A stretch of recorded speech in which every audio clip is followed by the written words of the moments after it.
जिसके पास सेहत है उसके पास उम्मीद है, और जिसके पास उम्मीद है उसके पास सब कुछ है। सेहत वो ताज है जो सिर्फ बीमार को नजर आता है। एक सेहतमंद दिमाग एक सेहतमंद जिस्म में होता है। तंदुरुस्त जिस्म के बगैर इंसान जिंदगी का लुत्फ नहीं उठा सकता। खुराक को दवा समझकर खाओ, वरना तुम्हें दवाओं को खुराक समझकर खाना पड़ेगा। अच्छी सेहत और अच्छी समझ जिंदगी की दो बड़ी नामतें हैं। सोना और चांदी नहीं, बल्कि सेहत ही असल दौलत है। जो इंसान अपनी सेहत का ख्याल नहीं रखता, वो दूसरों पर बोझ बन जाता है। खुराक और परहेज, कम खाना, गम खाना और कम सोना सेहत की कंजी है। मादा तमाम बीमारियों का घर है और परहेज हर इलाज की बुनियाद है। नाश्ता बादशाहों की तरह करो, दोपहर का खाना वजीरों की तरह और रात का खाना फकीरों की तरह।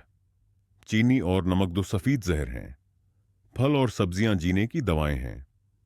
पानी का ज्यादा इस्तेमाल आधी बीमारियों का इलाज है। ज्यादा खाना मौत को दावत देना है।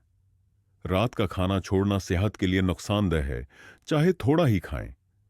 दांतों का काम आंतों से न लें। खाना खूब चबाकर खाएं। परहेज इलाज से बेहतर है। तर्ज जिंदगी और वर्जिश वर्जिश जिस्म के लिए वही काम करती है जो मुतालिया जहन के लिए करता है। सुबह की हुआ सो दवाओं के बराबर है। जल्दी सोना और जल्दी जागना इंसान को तंदुरुस्त और अक्लमंद बनाता है। अगर आप वर्जिश के लिए वक्त नहीं निकाल सकते, तो बीमारी के लिए वक्त निकालना पड़ेगा।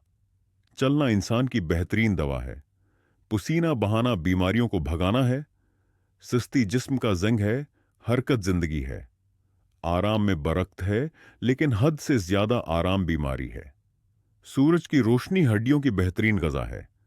गहरी सांस लेना जिंदगी की तवालत है। काराज है। जहनी सेहत और सुकून खुश रहना आधी सेहत है।